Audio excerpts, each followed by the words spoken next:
শাকিব খানকে নিয়ে ফাজলামো, তাই না? রাফি, আপনাকে তো শিক্ষাটা দিয়ে দিল মেগাস্টার শাকিব খান। তাণ্ডব টু আপনি নাই, নির্মাণ হবে হিমেল আশরাফের হাতে। রাফির বেশি পাকনামির জন্যই শাকিব খান রায়হান রাফিকে তাণ্ডব টু থেকে বাদ দিয়েছে। পাকনামিটা কি জানেন?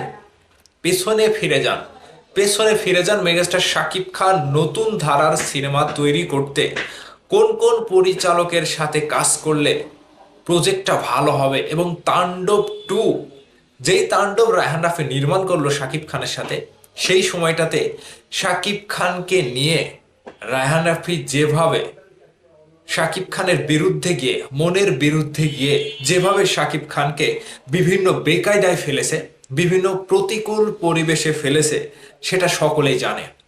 শাকিব ভাই বরাবর একটা কথা কি জন্য বলে, যে তোমাকে যে যাই বলুক, তোমার সাথে যে যাই করুক, চুপ থাকো, কাজ দিয়ে প্রমাণ করে দাও। ঠিক সেই কাজ দিয়েই প্রমাণ করে দিল মেগাস্টার শাকিব খান।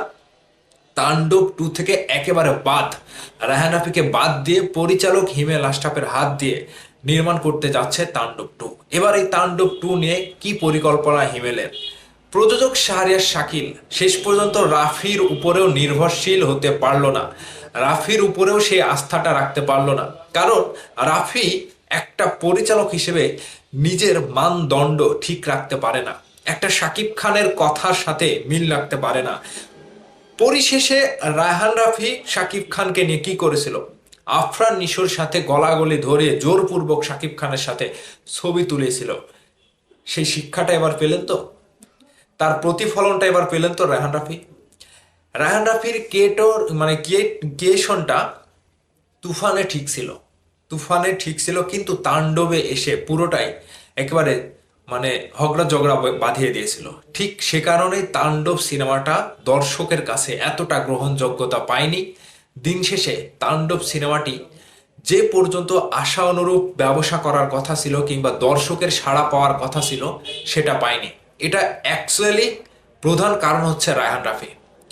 সাকিবিয়ানদেরকে নিয়ে খেলাটা রায়হান রাফি বুঝতে পারলো আবারও নতুন করে, যে শাকিব খান কখনোই সাকিবিয়ানদের বাইরে যায় না, কিংবা শাকিব খানের কাছে একমাত্র মতামত, একমাত্র সাকিবিয়ানরাই হচ্ছে সর্বশ্রেষ্ঠ, যার বাইরে শাকিব খান কখনোই যাবে না। ঠিক এবার শাকিব খান খেলে দিল। পরিচালক হিমেল আশরাফ যে পরিকল্পনা করেছে যে তাণ্ডব টু নির্মাণ হবে বিদেশের এক ঝাঁক তারকা নিয়ে, যেহেতু তিনি আমেরিকামুখী একজন পরিচালক, আমেরিকায় থেকে তিনি প্রিয়তমা নির্মাণ করেছিল, তারপরে নির্মাণ করেছিল রাজকুমার। ঠিক প্রত্যেকটা মানে দুইটা সিনেমায় এমনভাবে তিনি মেকিং করেছিল নতুন নতুন চমক দিয়ে।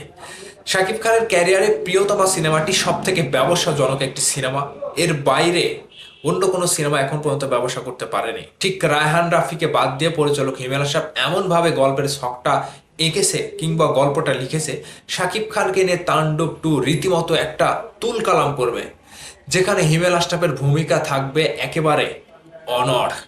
সেই পথেই হাঁটছে প্রযোজক শাহরিয়ার শাকিল। এবার হিমেল আশরাফকে সবকিছু গুছিয়ে দিয়ে, সবকিছু বুঝিয়ে দিয়ে তিনি শাকিব খানকে নিয়ে তাণ্ডব টু নির্মাণ করতে যাচ্ছে। তার ভুলগুলো এখানেই ছিল, শাকিব খানকে গুরুত্ব না দেওয়া, শাকিব খানের সাথে বিটলামি করা, শাকিব খানের সাথে মতে অমিল করা। শাকিব খান যেটা চায় না সেটাও রায়হান রাফি জোরপূর্বক ভাবে শাকিব খানকে দিয়ে করিয়েছে। শাকিব খান কি মেনে নেবে? তিনি কি চুপ থাকার বান্দা? রায়হান রাফির উপরে কি শাকিব খানের এতটাই পড়ে গিয়েছে যে রাফি যা বলবে শাকিব খানকে তাই শুনতে হবে? হ্যাঁ, তার প্রতিফলন রায়হান রাফি এবার ঠিকই পেয়ে গেল, শিক্ষাটা পেয়ে গেল। রাফিকে শিক্ষা দিয়ে দিল মেগাস্টার শাকিব খান।